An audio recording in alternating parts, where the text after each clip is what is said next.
Le réseau Solana, souvent perçu comme le réseau phare des memecoins, traverse une période difficile marquée par l'abandon de nombreux projets. On parle du rapport de l'enquêteur ZachXBT dans un instant. Le Crypto Daily. Mon nom est Benjamin Cohen. Et vous êtes bien sur le Crypto Daily. Le podcast qui traite de l'actualité crypto, NFT et métaverse. Dans vos oreilles, chaque jour, du lundi au vendredi.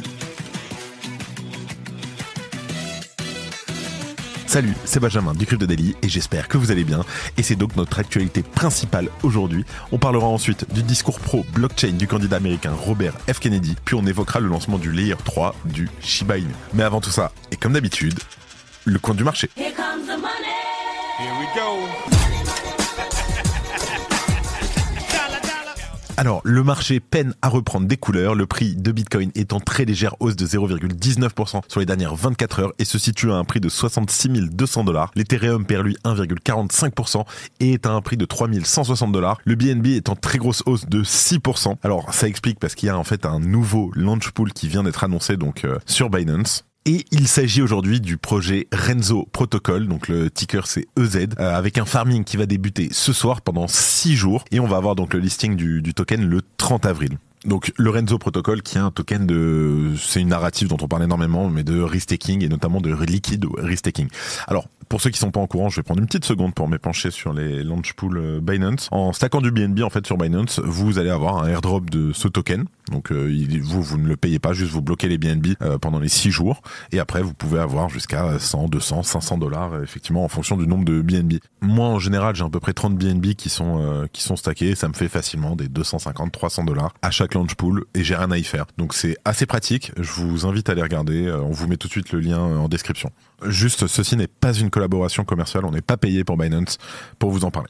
Et donc, c'est pour ça que ça explique en fait tout simplement que le BNB est en très belle hausse de 6% suite à l'annonce de ce launch pool parce qu'en fait tout le monde va directement aller acheter en masse du BNB pour pouvoir avoir le plus de récompenses possible. Et on a le Solana qui perd 0,1%, le XRP augmente de 2,3%, le Doge perd la même tandis que le Ton dégringole avec une perte de près de 10%. Et enfin, on a l'ADA qui stagne avec une très légère hausse 0,05%. Let's go, on passe aux news et on commence avec Solana qui est devenu le cimetière des memecoins. Alors, le marché des memecoins cristallise à lui seul tout ce qui empêche le secteur des crypto-monnaies d'être pris au sérieux. D'autant plus avec une horde d'investisseurs dont la seule quête de fortune suffit à en faire justifier tous les excès. Et ce rêve numérique trouve toujours plus d'adeptes alors que les avertissements pleuvent au sujet des arnaques qui y sont associées. Comme par exemple les nombreuses publications de l'enquêteur on-chain ZachXBT, déjà très actif sur le sujet en avril 2023. En cause à cette époque, des centaines de memecoins créés en quelques semaines afin d'alimenter cette frénésie spéculative. Spéculation qui est d'ailleurs bien souvent exempte de toute due diligence minimale.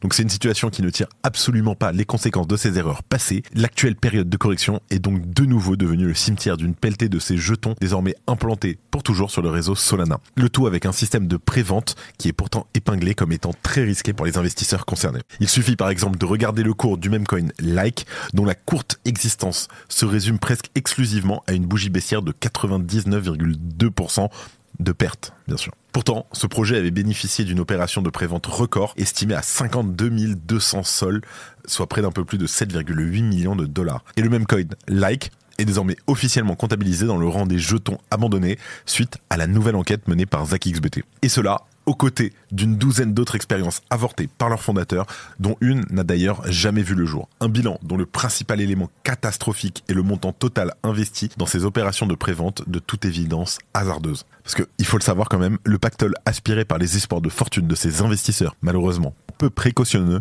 représente tout de même la somme de 180 650 sols, soit, et accrochez-vous bien, 27 millions de dollars.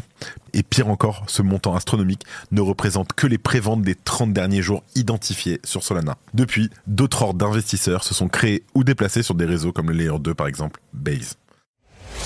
Vous en avez marre de gérer votre argent d'un côté et vos cryptos de l'autre ? De ne pas pouvoir facilement vendre vos cryptos pour créditer votre compte bancaire ? Eh bien la nouvelle app de Deblock va vous changer la vie. C'est le premier compte pour vos euros et vos cryptos en toute sécurité et entièrement régulé en France. Avec Deblock, contrôlez vos actifs en toute tranquillité. Une interface simple et intuitive, un compte créé en 2 minutes chrono et c'est parti. N'attendez plus, découvrez Deblock et montez vous aussi dans le train. Lien en description. En deuxième news, on parle du candidat américain qui veut mettre le budget du pays sur la blockchain. Alors, l'intérêt croissant des institutions financières traditionnelles pour le secteur transforme progressivement la blockchain en un enjeu politique majeur.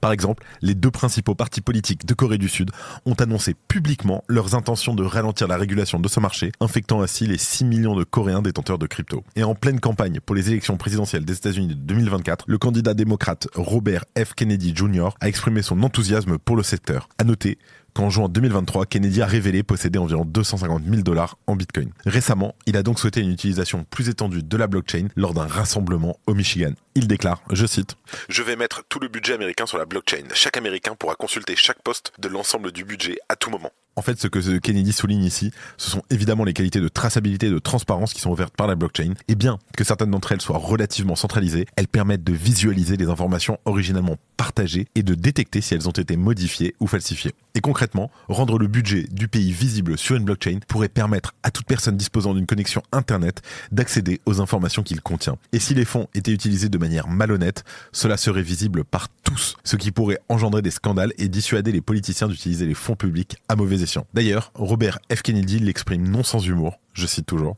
Nous allons avoir 300 millions d'yeux sur notre budget et si quelqu'un dépense 16 000 $ pour un siège de toilette, tout le monde le saura. Alors, l'attraction du secteur n'est pas une surprise aux États-Unis. Depuis plusieurs mois, les Américains ont un intérêt croissant pour un système financier plus transparent. Et bien que les sondages lui accordent seulement 8% d'intention de vote, loin derrière Donald Trump et Joe Biden, tous les deux à plus de 40%, il va contribuer en fait, quoi qu'il arrive, à politiser le sujet des cryptos. Et d'ailleurs, et je terminerai là-dessus, au mois de mars 2024, Donald Trump a reconnu la montée en puissance du Bitcoin en déclarant sur CNBC qu'il était très utilisé et qu'il n'était pas sûr de vouloir l'éliminer à ce stade. Merci d'écouter le Crypto Daily. Et enfin, en dernière news, on a Shiba Inu qui lève 12 millions de dollars pour un projet de Layer 3. L'équipe derrière le même coin Shiba Inu, qui a d'ailleurs surperformé le Bitcoin cette année, vient de récolter 12 millions de dollars pour développer sa nouvelle blockchain. L'annonce, faite ce jour, précise que les fonds ont été obtenus grâce à la vente du token TREAT, T-R-E-A-T. Alors en fait, ce dernier est destiné à être le token d'utilité et de gouvernance de ce nouveau Layer 3. Et plusieurs sociétés de capital risque internationales ont participé à la levée de fonds autour de la crypto TREAT. Il s'agit notamment de Polygon Venture, Mécanisme Capital, Animoca Brands, Stake Capital ou encore Coma 3 Ventures. D'ailleurs, on peut apercevoir la crypto TREAT sur CoinGecko et CoinMarketCap. Mais attention quand même, Satoshi Kusama, donc le principal développeur de Shiba Inu, a expliqué qu'il s'agit d'une arnaque, le token authentique n'étant pas encore officiellement lancé. Il a ajouté que le token sera émis par la société panaméenne de Shiba Inu Mint SA. Et donc, le nouveau réseau crypto de couche 3 de Shiba Inu sera lui lancé sur Shibarium, le layer 2 en fait qui est basé sur Ethereum de Shiba Inu donc. Il sera axé sur la confidentialité pour combler les attentes de la vaste communauté de Shiba Inu composée de dizaines de millions de personnes. Alors, on dispose malgré tout à ce stade encore de très peu d'informations sur ce futur layer 3. À noter que ces solutions de troisième couche sont actuellement une très grande source de débat dans la communauté crypto.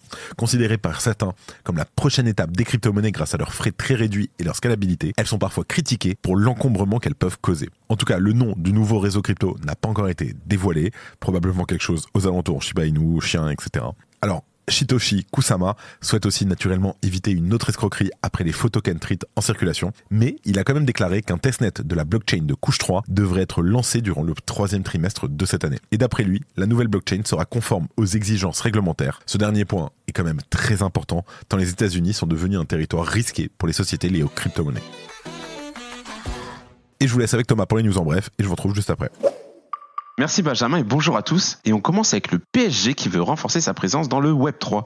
Plus précisément, le PSG explore la tokenisation de ses actifs marketing pour renforcer l'engagement des fans. En partenariat avec Chiliz, le PSG envisage de tokeniser des billets de match, des sièges de stade et des données de fans. Et on enchaîne avec l'Afrique du Sud qui veut se lancer dans les CBDC. La Banque de réserve d'Afrique du Sud a publié une feuille de route pour les paiements numériques afin de rattraper les objectifs de sa vision 2025. Elle aborde notamment l'adoption des cryptos et des CBDC. Z-Casino répond aux accusations de Rug. Z-Casino a présenté un modèle de DAO pour les détenteurs de tokens en réponse aux accusations d'un Rug de 36 millions de dollars. Ce modèle permettra aux détenteurs de participer aux décisions concernant les modifications de la plateforme. FTX a décidé de vendre aux enchères ses tokens Solana restants. La plateforme espère obtenir un prix de marché supérieur à celui des ventes directes. Pour rappel, la plateforme a récemment vendu 26 964 sols à 64 $ l'unité. Et on termine avec Ledger et MoonPay qui renforcent leur collaboration en introduisant de nouveaux services. Les mises à jour permettent des achats instantanés de crypto ainsi que le support pour les swaps de tokens.